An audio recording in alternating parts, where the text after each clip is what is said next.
Stats 2023। सो इसका जो है आज मैथ्स का अगला क्वेश्चन करेंगे। सो आप देख रहे हैं क्वेश्चन नंबर 1 किया हमने, 2 किया, 7 किया, 16 किया, बीच में स्टैट्स के क्वेश्चन आप देख रहे हो सर के साथ। सो आज हम मैथ्स के नया क्वेश्चन करेंगे which is very important question. तो question is this, question number 26 is the question of integral calculus, जो मैंने आपको बोला कि विच इज वेरी इंपॉर्टेंट है ना। जो क्योंकि ये क्या होता है कि जैसे जो सेल्फ स्टडी बच्चे कर रहे हैं वो थोड़ा सा कम ध्यान देते हैं इस पे, जैसे खास तौर पे वॉल्यूम वाले क्वेश्चन वो छोड़ के जाते हैं, उन्हें पता है कि शायद बनेगा नहीं बनेगा तो टाइम वेस्ट नहीं करते। बट यही एक अगर आप स्ट्रेटेजिकली थोड़ा सा इंपॉर्टेंस देते हो चीजों को तो आप क्रैक कर लोगे कि 7 नंबर का इंटीग्रल आता है और मैं अच्छे से कर सकता हूँ, क्योंकि ये ऐसे क्वेश्चन है कि मुश्किल नहीं आते। मैथ्स वाला देखोगे ना, आईआईटी चाहे मैथ्स, उसके अंदर क्वेश्चन आते हैं जिसके अंदर आपको डायग्राम बनाने की जरूरत पड़ती है थोड़ी बहुत, इसमें कोई जरूरत नहीं पड़ती। स्टार्ट्स में बड़ा सिंपल है।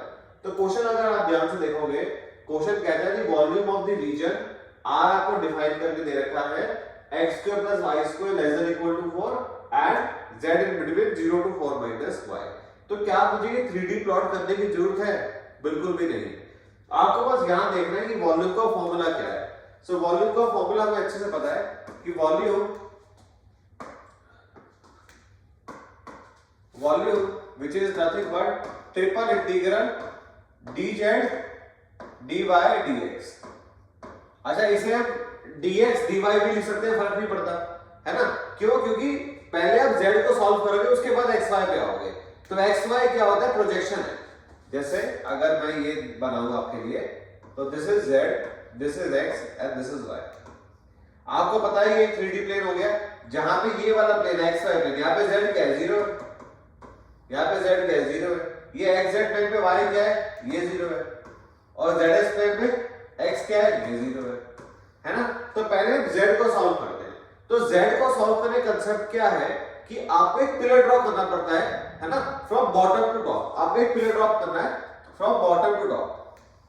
अगर आप थोड़ा सा ग्राफिकली सोचोगे तो क्या करना है, ये पिलर जहां पे भी z को काटेगा वो उसकी लोअर लिमिट और जहां ऊपर काटेगा वो उसकी अपर लिमिट। अगर आप ध्यान से देखोगे z कह रहा है z is greater than equal to 0, मतलब z जो है वो इसके ऊपर है, तो उसका बेस क्या है? Which is 0, xy plane. और ऊपर कहां जा रहा है? 4 - y तक जा रहा है। क्या 4 - y को प्लॉट करूं? क्या मैं लाइन को प्लॉट करूंगा? नहीं, जरूरत नहीं है 3D वाले प्लेन को प्लॉट करने की जरूरत नहीं है। आपको z is equal to 4 - y जो प्लेन यहां पे प्लेन आएगा वो ड्रॉ करने की जरूरत नहीं है। तो आपको z का लिमिट पता है कि z का limit is nothing but sir 0 to 4 - y। That's it, this is important. अगर आप ये क्रैक कर रहे हो तो पेपर में कुछ भी नहीं बचा। क्यों? क्योंकि इसका क्वेश्चन अब क्या कन्वर्ट हो गया? दिस इसमें सॉल्व करूं तो this is 4 - y dy dx। बस ये हो गया सर। अब क्या करते हैं सर? तो यहाँ पे आप देख रहे हो तो एक नॉर्मल 2D क्वेश्चन बन गया है, कोई z यहाँ पे नहीं है। आपको एक दे रखा है इक्वेशन x² + y² <= 4। तो दिस इज योर क्वेश्चन कि आपको ये जो इंटीग्रल है ओवर दिस रीजन सॉल्व करना है। सर कैसे करते हैं? कैसे करते हैं 2D को? तो 2D के लिए बड़ा सिंपल तरीका है डबल इंटीग्रल में। सो डबल इंटीग्रल को आपको थोड़ा सा सीखना पड़ेगा। 5 मिनट लेता हूं, 10 मिनट में नहीं, कि आप थोड़ा सा सीख जाओ कि हम कैसे लिमिट लेते हैं। मतलब अगर आप देख रहे हो कि अगर मैं ये बोलूं वॉल्यूम या नॉर्मल एरिया भी ले लेते हैं इसको, है ना, डबल इंटीग्रल से करते हैं, dx dy लिखूं या मैं डबल इंटीग्रल dy dx लिखूं, फर्क क्या पड़ता है? तो अगर मैंने dx dy लिखा है इसका मतलब x की limit in terms of y लिखनी है आपको, x की limit in terms of y लिखनी है आपको, और y की लिमिट क्या होगी? कांस्टेंट।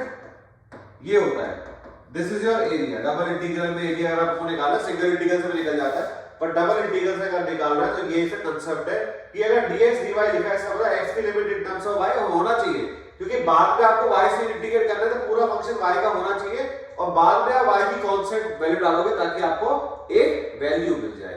यहां पे क्या होगा? dy dx में y की लिमिट होगी in terms of x, y की लिमिट होगी इन टर्म्स ऑफ x, और x की लिमिट क्या होगी? कांस्टेंट। x की लिमिट क्या होगी? कांस्टेंट। समझ रहे हो? तो ये दो तरीके हैं। सर आप मुझे बताओ x की limit in terms of y या y की limit in terms of x कैसे आएगी? तो मैं छोटा सा एग्जांपल दे रहा हूं, या छोटा सा बस मैं बता रहा हूं कि मान लो अगर आपके पास ये कोई लाइन है x + y = 1, तो एक बड़ा सिंपल तरीका है। अगर आपको x की limit in terms of y निकालनी है ना, तो आप एक स्ट्रेट लाइन ड्रॉ करोगे विच इज आर्बिट्री। ये नया कंसेप्ट है जो मैं आपको बाद में बताऊंगा और डिटेल में कि इसमें पार्टीशन भी हो सकते हैं एंड सो ऑन। बट अगर रफली सीखे, बेसिक सीखे तो क्या है, अगर आपको x का limit in terms of y निकालना है तो आप एक स्ट्रेट लाइन ड्रॉ कर दो parallel to x axis, straight line parallel to x axis. तो लेफ्ट टू राइट देखेंगे, जहां पहले कट करेगा वो उसकी लोअर लिमिट, जहां बाद में कट करेगा उसकी अपर लिमिट, करेक्ट है। और ये लिमिट किसकी आ गई, x in terms of y। y की कैसे आएगी, तो y की आएगी y की एक्सिस पे, y की एक्सिस पे। तो एक की लिमिट आती है कर्व पे, दूसरे की आती है एक्सिस पे। सर इसमें सेम ग्राफ हो तो मान लो यही ग्राफ होता x plus y equal to 1, तो यहाँ पे अगर मुझे y की लिमिट चाहिए इन टर्म्स ऑफ x तो क्या करूंगा, एक लाइन ड्रॉ करूंगा पैरेलल टू y एक्सिस, एक लाइन ड्रॉ करूंगा पैरेलल टू y एक्सिस और बॉटम टू टॉप, ये इसकी लोअर लिमिट और ये इसकी अपर लिमिट, और x की लिमिट कहां आएगी, एक्सिस पे। तो एक की लिमिट कर्व पे आती है, दूसरे की एक्सिस पे, चाहे वो x एक्सिस हो या y एक्सिस हो। तो जैसे मैं यहाँ पे अगर आपको बताऊं कि मैंने x की limit in terms of y चाहिए थी, तो मैंने एक लाइन ड्रॉ करी, तो यहाँ पे x क्या होता है इस लाइन पे, x इज 0, यहाँ पे x क्या है in terms of y 1 minus y, तो दिस इज 1 माइनस y, और y की लिमिट 0 से 1, 0 से 1, बस दैट्स इट। तो इस तरह से आप करते हो। सर इससे आसान तरीका बताओ, इससे आसान तरीका पोलर भी तो हो सकता है। आप किसी भी कार्टेशियन प्लेन को जो आपका dy dx है, इसको आप पोलर में ट्रांसफॉर्म कर सकते हो, which is nothing but r dr d theta, r dr d theta। ये पोलर ट्रांसफॉर्मेशन है। जब क्लास में आते हो तो मैं आपको सारा सिखाने वाला हूं स्टार्टिंग से कि हम कैसे ट्रांसफॉर्म करते हैं, है ना, कैसे हम चेंज करते हैं, ताकि आपको समझ में आए कार्टेशियन टू पोलर जाना आसान क्यों है, मैं इस क्वेश्चन में आपको बता दूंगा। तो dy dx को कन्वर्ट किया आपने r dr थीटा। अब आपका अगला क्वेश्चन, सर r, तो r की लिमिट कांस्टेंट होगी बिकॉज़ रेडियस है, r is equal to r1 r2, और ये q क्या है, ये आपका क्वाड्रेंट है, कहां से कहां जा रहा है, q1 q2, ये हो गया r dr d थीटा। ठीक है, समझ में आया। ये इसका बेसिक कांसेप्ट है कि डबल इंटीग्रल को किस तरह से करते हैं। तो इस क्वेश्चन को मैं आपको बताता हूं, दोनों तरीके से बताता हूं, टेंशन नहीं लेना, ये लिख लेना बस, मैं हटा दूं।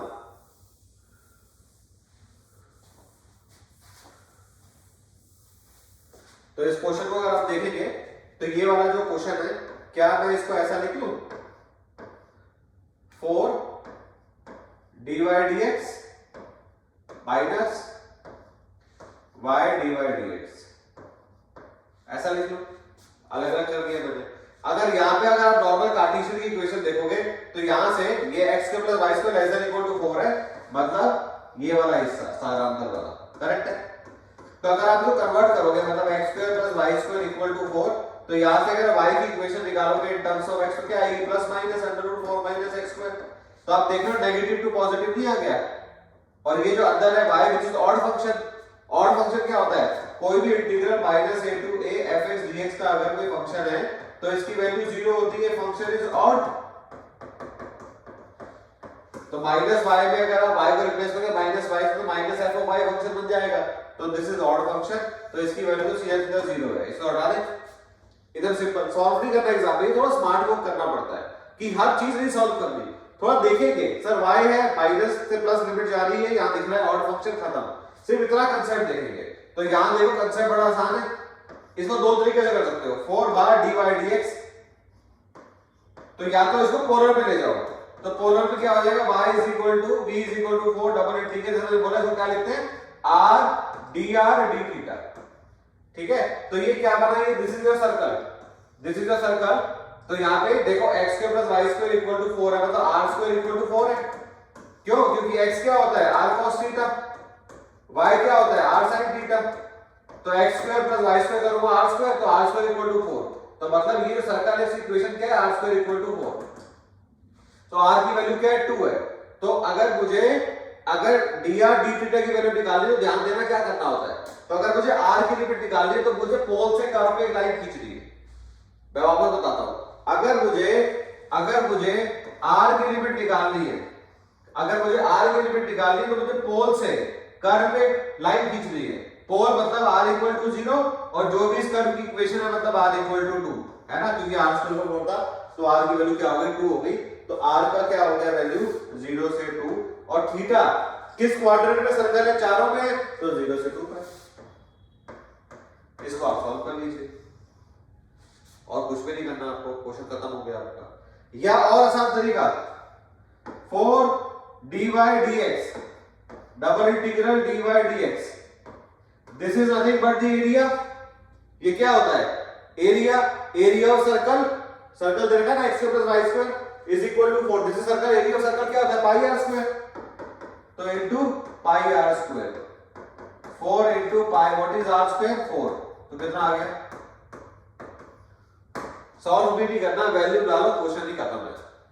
तो मेन बात क्या थी कि आप चीजों को जब करते हो तो सिर्फ आंसर नहीं करना। मैं जैसे तो पहले ही बोला है, मैं आंसर्स पे इतना बिलीव नहीं कर रहा हूं, मैं थोड़ा सा कंसेप्ट बताने में बिलीव कर रहा हूं। कंसेप्ट हो सकता है 5-10 मिनट में थोड़ा हॉस्पोस हो जाता है ना, समझ नहीं आता है, वीडियो को पॉज करेंगे, धीरे धीरे समझेंगे ताकि आपको समझ में आए। तो मैंने 3 चीजें मैंने बताई है कि आपको अगर वॉल्यूम निकालना है तो आपको जो जेड की इक्वेशन दी हो वहां से जेड की लिमिट ले लीजिए और उसे कन्वर्ट कर लीजिए 2D में। 2D में आने के बाद xy प्लेन में जब आ जाओगे उसके बाद आपके मल्टीपल वेज है। क्या तो आप कार्टेशियन में सॉल्व करो, जैसे मैंने बताया था अभी कि आपको x के limit in terms of y निकालो या y के limit in terms of x निकालो, या अगर x square plus y square जैसी इक्वेशन है तो फिर पोलर में जाना आसान है, पोलर में जाना आसान है। क्यों? क्योंकि जल्दी से हो जाता है और r के लिमिट निकालना आसान है। तो मैं पोलर की फिर से बता देता हूं आपको थोड़ा सा कि अगर कोई भी कर्व होता, मान लो यहां पे कोई कर्व है, यहां पे भी कर्व है, तब भी मैं लाइन पोल से ही खींचूंगा। r की limit in terms of theta निकालने के लिए लाइन हमेशा पोल से ही कर्व पे जाएगी। तो ये इसकी लोअर लिमिट होती, ये इसकी अपर लिमिट होती। सर ये तो टफ दिख रहा है, टेंशन नहीं लेने की बात, ऐसे टफ वाले क्वेश्चन को देखने के लिए जनरली सर्कल होता है तो वहां पे r आपको 0 मिल जाता है, कोई प्रॉब्लम नहीं आएगा। तो इसको आराम से देखें, तसल्ली से देखें और बताएं कि कैसा आपको लग रहा है ये क्वेश्चन। ये ज्यादा आसान था कि एरिया का डाला फॉर्मूला क्वेश्चन ही करके सॉल्व भी करने की जरूरत है, ठीक है। तो इसे देखें, नेक्स्ट क्वेश्चन में फिर मिलते हैं। Thank you.